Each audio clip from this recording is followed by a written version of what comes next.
Trees podcast group. Go ahead.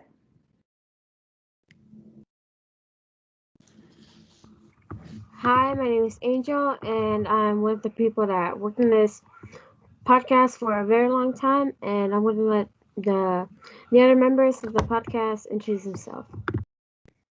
Hi, I am Penelope. I've worked on this a lot, and yeah.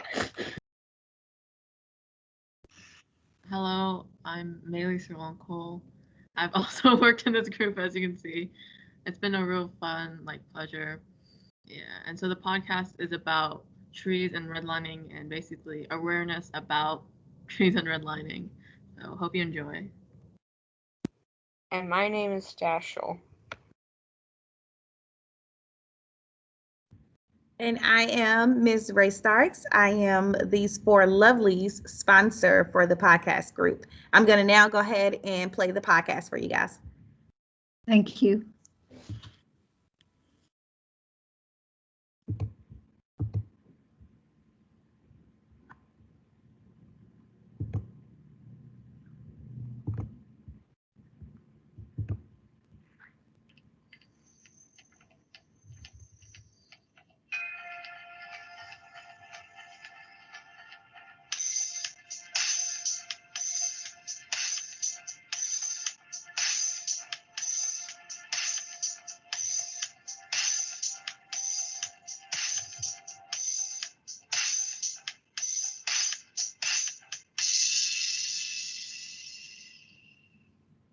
Welcome to the Trees and Redlining podcast. Today, we'll tell you about some things about redlining and just some general things about trees. Did you know that redlining is close to trees? Keep listening to figure out why. Why was the tree frustrated? He was stumped. And we are stumped why people don't know a lot about redlining, and many trees are getting cut down. Which is happening all around the world. Humans are doing absolutely nothing about it. It's really, really sad. Definitely sad, but to cheer us up a bit, here are some fun facts about trees. Trees are the longest living organisms on Earth and never die of old age. Tree rings can predict climate change. Dating a tree by its studying is called dendrochronology. I didn't know that before this entire research. Thanks for the info. I never knew that trees could even predict anything before researching into this. Trees need more credit than we give them. Planting trees can help reduce your energy costs. Strategically planting trees and shrubs can help you save a lot of money too. Did you know that trees are connected to redlining? Due to redlining practices in the past to color neighborhoods, there were barely any trees planted in redlined areas, which is now linked with hotter neighborhoods nowadays, varying from 9 to 12 more degrees Fahrenheit than a previously non-redline neighborhood. Did you know that redline neighborhoods have increased pollution because with more trees you have more oxygen in the area, but with no trees you don't have as much clean air to breathe? I didn't even know redlining was a thing before really getting into this. What about any of you guys listening? Did you guys know what redlining was before this? I never knew this existed. Thank you for the info. Hey, Maylee, what did that tree wear to the pool party? I don't know. What did the tree wear? Swimming trunks. Very funny. To show you all how redlining looks and the effects of redlining, we've compiled some pictures and information regarding the topic. Here's an overhead view of a non-redlined neighborhood versus a previously redlined neighborhood. And you can see the overhead view of the non-redlined neighborhood has greenery on every street, converting each house with shade and protection from the UV rays from the sun. While in the non-redlined neighborhood, there are barely any trees on the streets, leaving all of the houses bare and boring. Sun directly on the houses, looking like the sun is overheating all places. This is another example of how redlining looks as well, with the picture on the left having no greenery at all, and you guessed it, it's a redlined neighborhood, while the picture on the right is a non-redlined neighborhood, and there's trees bursting everywhere. Though redlining is illegal now, but doesn't mean that it still doesn't influence people to this day who lived in a previously redlined neighborhood. Oh, really? How can it still affect people today? I mean, you said it's illegal. Yep, but since the lack of investment into previously redlined neighborhoods, there are more poverty, poorer housing, less green space, increased pollution, and many more. Basically, a whole bunch of things we don't want people to go through. Wow, that has a bigger impact on people in redline neighborhoods than I previously thought before. This is another overhead shot, but with multiple neighborhoods. On the left side of this photo, we have non-redline neighborhoods, which it looks like every street has trees and filled with trees, and in general making it look lively with more trees. But on the right side of the photo, we have redline neighborhoods, which they look so barren and bleak with having no trees at all. For the last image on the left of on the left side of the image, we have a line of parked cars on the side of the road in the city. There are some trees where the sidewalk is covering up the building and providing the car's shade. So the steering wheel, seatbelt aren't nearly as hot. And your car doesn't feel like an oven. In the right side of the photo, we have more parked cars, but there are no trees in sight. Which means all of the cars are going to be hot and the environment will look less nice. And for another joke, what is every single tree's least favorite month? September. And millions of trees are going to be timbering as well this year. So spreading the information on trees and redlining is very important to all of us in this podcast. The last part of the podcast is the interview. Hello, I'm going to be interviewing my brother today, Alan Sorlonko. So, introduce yourself. Hello, everybody. My name is Alan Sorlonko, as Melissa said. So, the first question for you: how many species do you think are expected to go extinct in the next 25 years directly because of deforestation? If I would give a estimated number, I'll say range between 5,000 species. Yes. 5,000 to 10,000 species. Yeah. Maybe. So actually, 28,000 species are expected to become extinct by the next 25 years due to deforestation. What are your thoughts on that? Honestly, it's pretty sad. As a person, I do care about the environment. So the second question I have for you is, have you heard of the word of redlining? If so, do you know what it means? Redlining? Yes. I have not heard that word. Okay. So redlining is a discriminatory practice that puts service, financial and otherwise, out of reach for residents of certain areas based on their race or ethnicity. Wow. Yeah. Okay. Next question. What do you think areas that still have effects of redlining have problems regarding redlining? I'd definitely say like cities. It's like poor manufacturing, like poor building. And so, an example, areas affected by redlining have a high risk of heat-related impacts and exposure to air pollution. Next question I have for you. What do you know about the benefits from having many trees? Definitely trees, they produce oxygen too. And obviously oxygen for us capable for us to breathe, and maybe some other species of trees produce fruits, so we can eat. Obviously trees aesthetically are just beautiful. Yes, I agree with you definitely.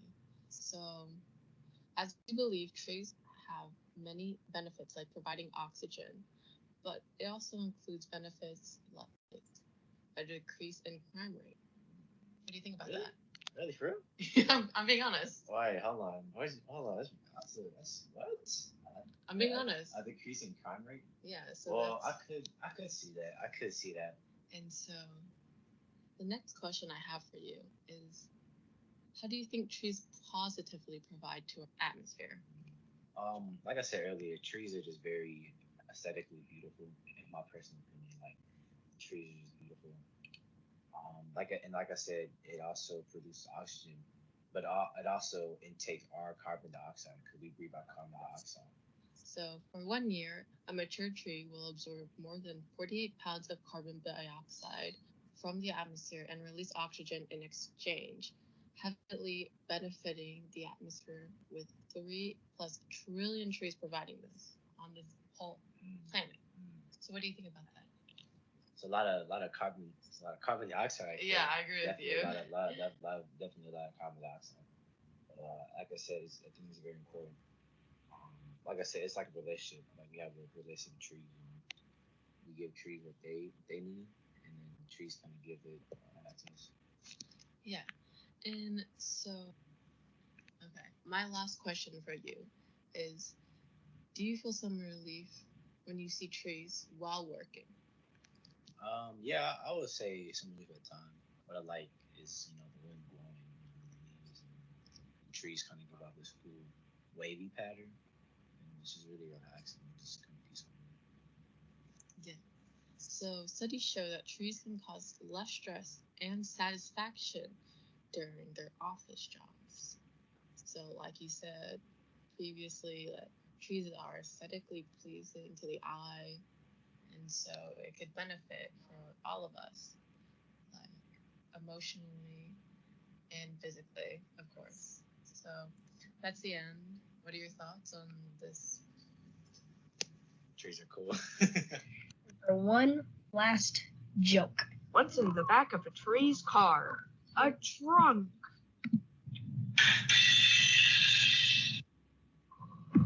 That'll be it, folks. Thanks for listening to our podcast about trees and redlining.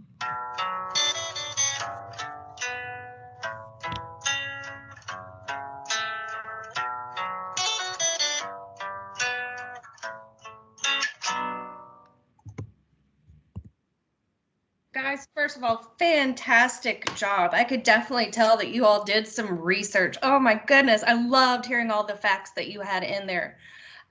My question is, why were you interested in redline trees? So what made you kind of go down that path?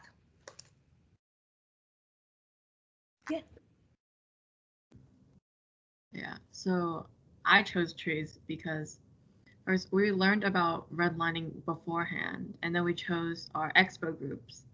And so, we didn't really go in depth about it. And I was kind of astonished because we didn't really, I didn't know a lot about redlining before this. So I wanted to talk more about it in a podcast format because I think that if I didn't know redlining, and so I think if I never learned about it more, it could have harmed the environment more. Because as you said, I mean, in the podcast, it's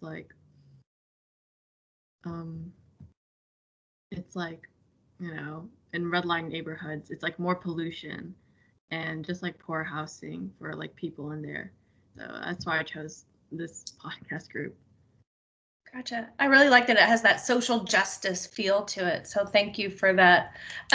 My next question with that, did you kind of go around to different neighborhoods in Nashville to kind of see it with your own eyes? Well, we really didn't because of the situation that we're in right now. Yeah. And Yeah, I just thought I'd check. Yeah, we can't really go anywhere because of the situation, and yeah, we didn't really go to any neighborhoods. Okay. That could be a great next step for y'all, though, is to go to the neighborhoods and then get with that city council member and talk about that it is an equity issue and that it is a social justice and everybody has the right to be surrounded by beauty. So I love that you've even focused in on that. I think it's fantastic.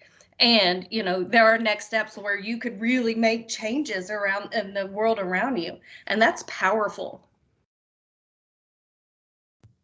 A little bit, once things have gotten better, I went over to my best friend's house, and he had nowhere nearly as much trees as I had in my neighborhood.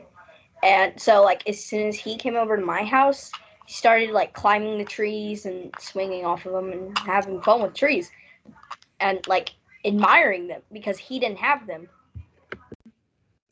It's interesting. I live over in East Nashville, and there's not a whole lot of trees in East Nashville. But what they've been doing, and Ms. Ray Starks, if I can remember the gentleman's name, I know it's Jim something, but he has pushed really hard, and they try to plant like 250 trees once a weekend each month. And so I would love for the students to be able to connect with him, because there's definitely a need in and around Nashville, and you can see it. I mean, you can go from neighborhood to neighborhood and you can see this area needs more greenery. And you're right, it trees can take in and kind of cleanse the air and take out the pollution. The temperature, you are spot on. Yeah. So I would like to do that connection if I can remember his name. That would be awesome. We are also connected with where are the two ladies that started working with us from the beginning? I cannot think of their names, but they are also Catherine Price. Yes. Oh, yes, from Cumberland River Compact. Uh-huh. Great. Yeah. Yeah, she's another good one.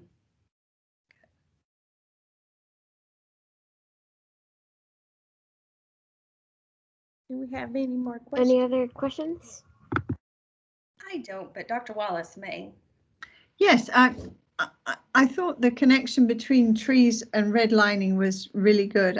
And just as a comment, I know when you work with something for so long, you don't see it like we do when we come in and see it the first time. And I'd never heard of redlining before. So I think I would have benefited from a little explanation at the beginning about what it was, so that I would really understand the impact of what you were saying, because it was a very powerful message what you were putting across. And the visuals, although some of your diagrams are a bit blurry, it didn't matter because you could clearly see darker green on one and sort of brown on the other. So you did a good job at picking out some good slides and doing some good comparisons. Not an easy job. You did a great job. Thank you so much.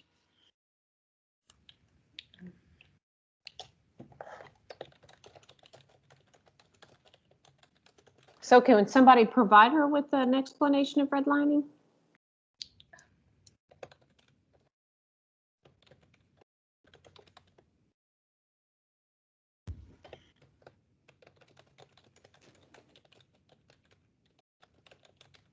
Go ahead, Maylee. And maybe one other person could actually maybe back her up as well. Yeah. So like in the podcast, we said redlining was a discriminatory practice. And so basically what I guess retailers do, or like people who,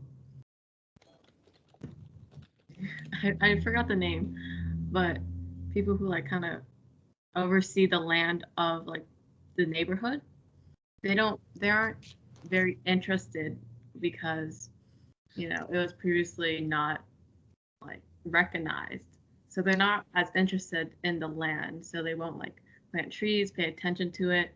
So that's why it's like more pollution filled and really like higher temperatures and all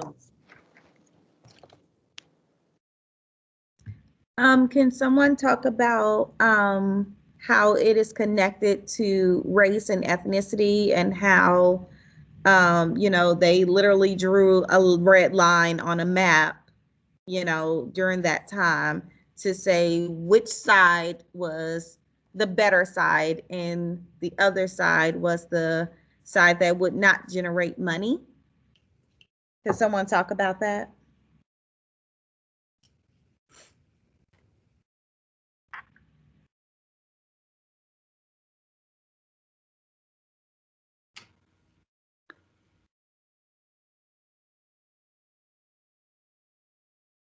Go ahead, Maylee. So, Oh no, you can go. Okay then. So it was basically, like on one side of the image, like I had the redline neighborhood, which like had barely any trees, and it was all barren and with nothing in it.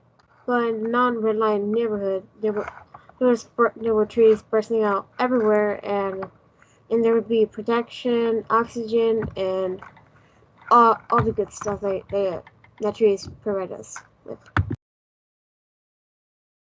Thank you so much. Maylee, you have something to add? Yeah. And so how that's connected with race, like previously, like you can say like, I think early back into like the 1940s even, like they're not real estate, but like people who oversaw the neighborhood, they're like, oh, this neighborhood's filled with colored people, so there's no like value in that. And then, oh, this neighborhood is filled with, Caucasian people, let's spruce it up a little with trees and greenery. And like yeah, even though it's banned right now, there's a still effect on like the land and like the lawns people have in previously redlined neighborhoods versus non-previously redlined neighborhoods.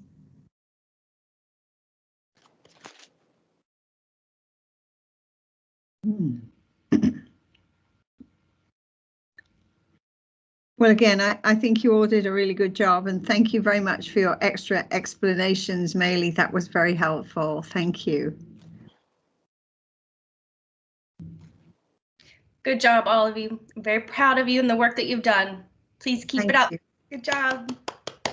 Thank you, Dr. Wallace and Dr. Berry, for being our judges and joining us to just witness their hard work. So thank you. And I feel like I witnessed a lot of hard work. Thank you as well from you. Yes, thank you. I think y'all learned a lot based on what I heard. I think y'all learned a lot, which is, good job. Keep it up, y'all. Yeah, and let me just tell you something. As an English person coming over to the United States, when we came, we were going to buy a house, and my husband was in the music business. So we're shown around by a realtor, and when he said, "Oh, what business are you in?" and he said, "Oh, music. Oh, I know a great place for you to live. This is where all the musicians live." So the same thing happens in different ways in different groups. So I said, "Well, I'm not going to live there then," and we didn't. So they're all too noisy. They stay up late at night and so on. But I just thought when you were talking about redlining and setting aside different neighborhoods for different groups, that it still goes on in different ways. So thank you, everyone. You did a good job. Thank you. Thank you. Bye. Bye. Bye. Good job, guys. Awesome. You feel good about it? Yeah, I feel better now. Good. Oh, I can stop recording. Yeah, way better. So y'all had the U.S. Department of Education person in here.